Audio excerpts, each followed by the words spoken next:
How to open Alrajhi new account online. Hey everybody, in order to do so you can use the bank's application or the online account opening portal. Let's head over the banking application and open it up. So once you head over and download the application and open it up on your device, you will be finding this particular interface on the screen. Now, once you open it up, you may just follow up the process. So you can find this full digital experience, open an account, etc. You can tap on next and tap on next again and tap on get started and start up the process if you have not opened an account yet. So tap on this option, login, and you will be taken to the login page. And when you are there, you will be finding this interface where you can use your credentials in order to log in. But if you like to open up a new account option, we also have an option called open an account.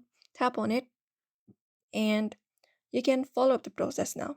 Now tap on next, and these are the requirements you need to have in order to do so: a valid ID and your updated NAFAT app or something like that, and your phone number linked to your name or your first degree name, and a registered national address at the Saudi Post. After that, tap on next and follow up the process now.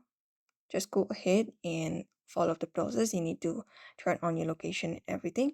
After that, provide on your phone number, your national ID, and follow the process that will involve filling out an application form, providing personal and employment details, and authenticating your identity. Once it gets completed, your new account should be opened easily on Al Razi, and that's it. So therefore, if you'd also like to open up your new account banking, you may follow up the steps. So I hope this video was helpful. Give it a thumbs up and subscribe for more tips and tutorials.